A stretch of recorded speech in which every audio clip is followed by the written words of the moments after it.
very few accidents. How often do you see someone walking and just fall over? I mean, it happens, and it's rare. So I would say these are these are activities that involve zero thought. They are brain-based modeling activities. How's that? Okay, so then you may have a very kind of a narrow definition of thought. Yeah, and I think it's useful to have narrow definitions because, this is the problem. Hobbes makes this point a lot in Leviathan. He says, when your definition is not yours, when you're using a word and you don't have a definition of it, or when your definition is very vague, then you run into problems. But if you're clear up front as to what your term means, the term you're using, and you make it very specific, then you still may be wrong, but at least you will find the error quickly because you know the definition you're using. So, okay, are you saying that to think, you have to think in words or symbols, or you have to use something else? We've tossed this around a few times. I don't know where I finally concluded on this. I think. Let's put it this way: when you painting a new painting, are you thinking at that point? When I was painting, I was very much not thinking.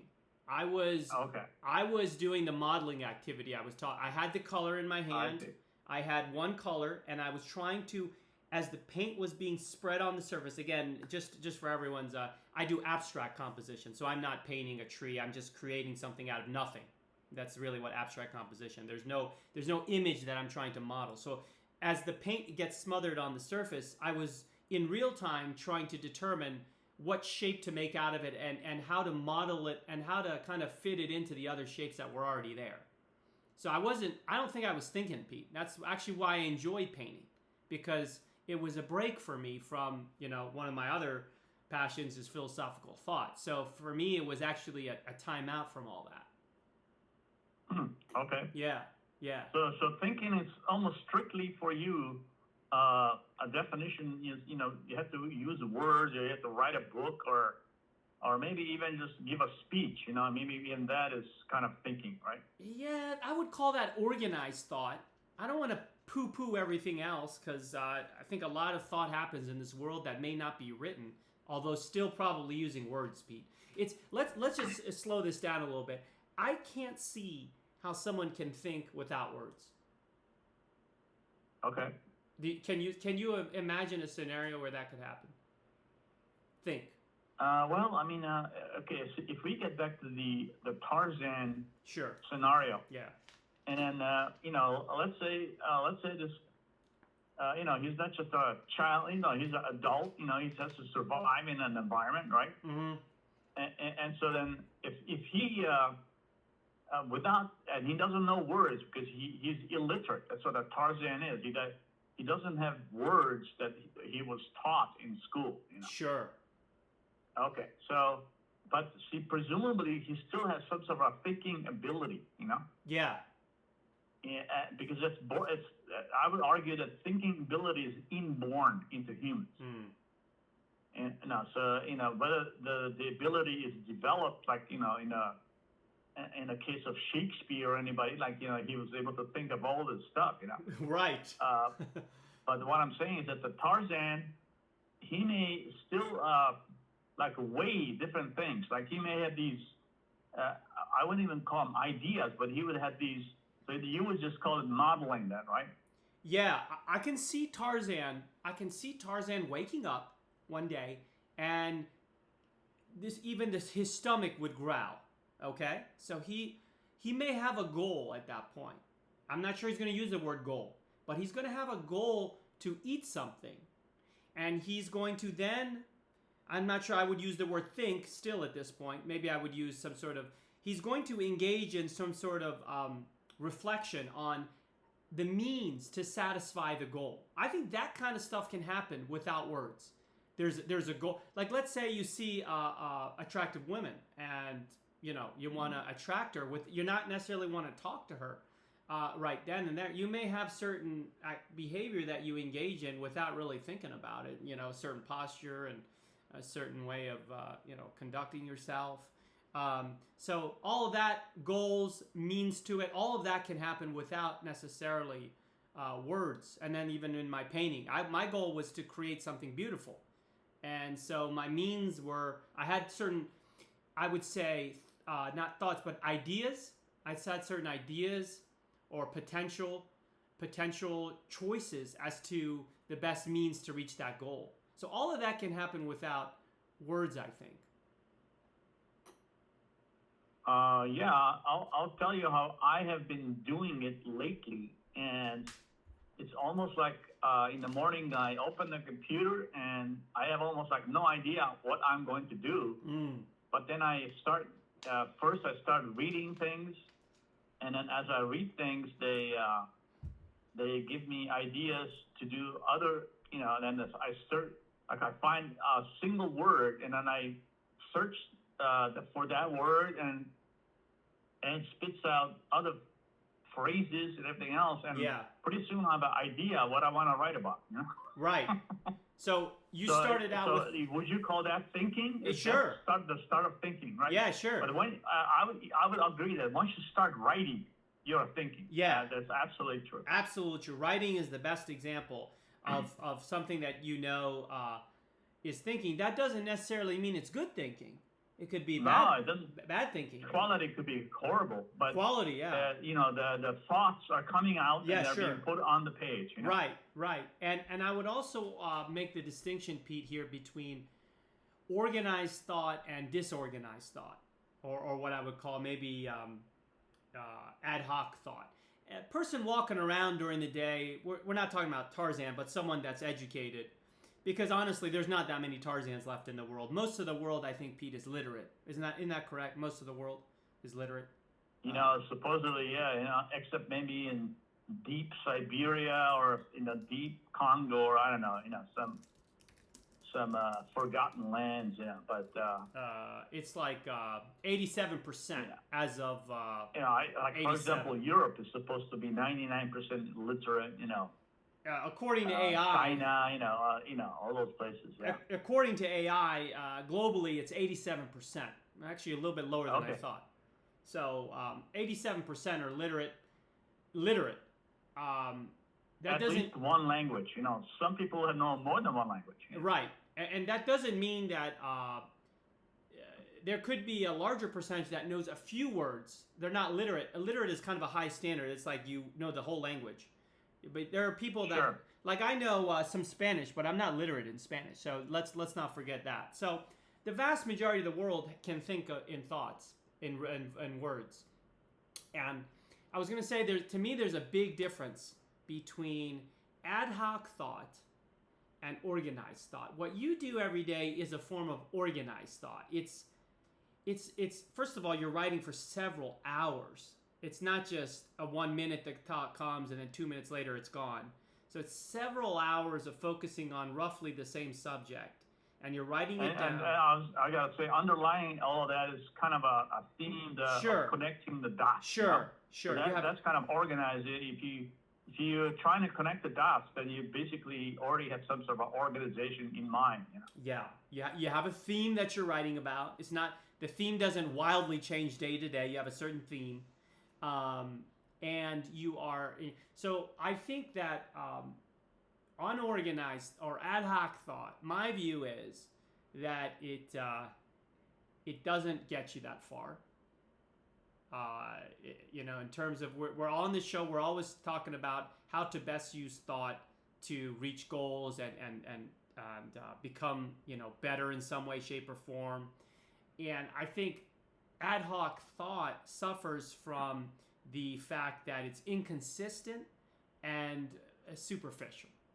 It's inconsistent. It's kind of what I would call ballroom talk, Pete. I don't want to bash it. I don't want to bash any of that. I think it's better than not thinking at all. But in terms of the hierarchy, I would say organized thought to me is greatly superior to ad hoc thought.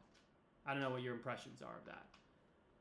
Okay, well, today one of the examples is a Trump speech, right?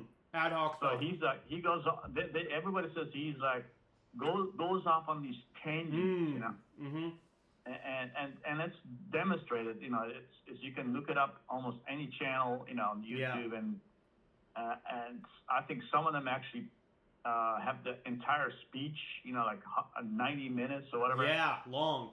I have never personally listened to the entire 90 minutes, but I've seen snippets, and maybe the news media just kind of cherry pick these moments, so I don't know. Yeah. Because supposedly, at least on the teleprompter, it's supposed to be organized. Yeah. Right? So, when he reads off the teleprompter and it sounds, more normal, but then he goes on these tangents, whatever comes out of his brain, so. Yeah. And I would equate that as kind of less organized, more kind of barroom talk. Yeah, he's the king of ad hoc thought. He's actually been able to find an audience for his ad hoc thought, which is rare. Most times someone engages in ad hoc thought, not many people want to listen to it. It turns off a lot of people, but he has figured out how to turn on people to his version of ad hoc thought. But to answer the question... But it's still thought. You would still agree that it's thought. It's thought. It's bad thought. This is very important. This is why But is it the brain or is it the mind? It's it would be his mind, to the extent that his observations are not based on anything that are within physicality, like anything that anyone else would not see. Like it's really his viewpoint alone that led him to that statement. Right. The brain will give you true, not true data, true information, to use your term, true information. The mind can decide to use that information or not use it, and instead replace it with, not sure what we can term for it, but there's a lot of terms, but with something else other than information, whether you want to call it opinion or tautology, or whatever. But you see, Pete, that in Trump's a great example, that ad hoc thought, it's repetitive. I think it's very true. It doesn't reach solutions. I don't think Trump is, whether you like him or not, he's not regarded as a solution finder. It's a venting mechanism. There's a lot of venting and grievance. So there is that aspect to it. But he's been doing this stuff for 10 years, Pete. 10 years he's been doing this stuff.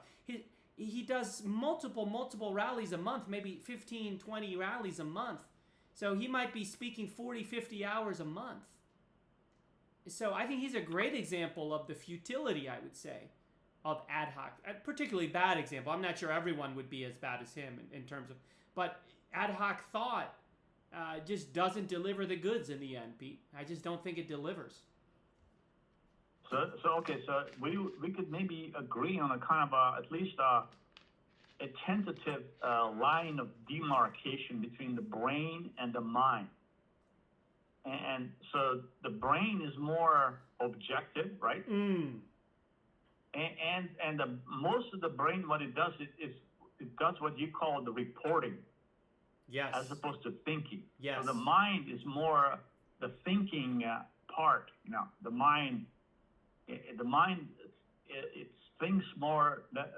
So you would say if the brain is, let's say if the brain is 100% objective, then according to your definition, the brain doesn't even think, right? Yeah, because the brain. Objective thought doesn't exist.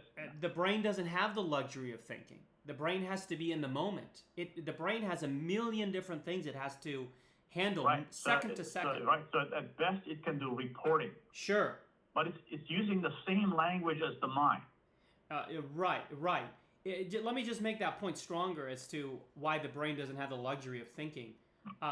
We have all these automatic reflex. Anyone can realize it right away. You're about to trip, the brain is immediately ready with something. If the brain was thinking, it would be too slow for that kind of stuff. It wouldn't be able to. The brain is always in the now, and the brain doesn't deal in words. The brain deals with information from reality. It's gathering it, processing it. There's just no other time to do anything. It doesn't have the luxury of doing anything else. The mind deals in words, and words are necessary for thought. I think Jones was the first to say that. He said, words are evidence of thought.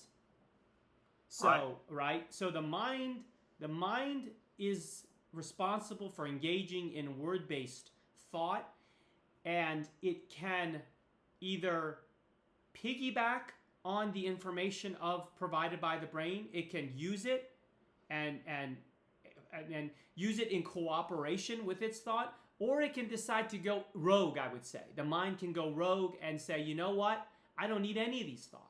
I don't need any of the brain's information, and I think Trump does that. And a lot of other people do that, but Trump does it in particular. Because I think I've told you I used to actually I had a job where I program computers. Yeah. For like 7 years. So I was writing code and stuff like that. Yeah.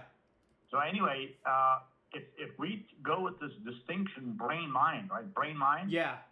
Then kind of a simple way to look at it is that the brain is more like hardware, and the mind is more like software.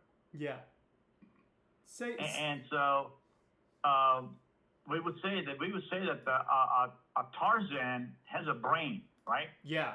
But he almost has no mind. Mm-hmm. Or if he has a mind, it's tiny little mind. Right.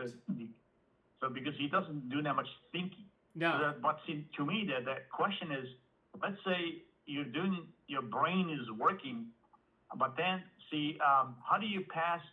So in computer programming, there's a word, and it's control. Okay.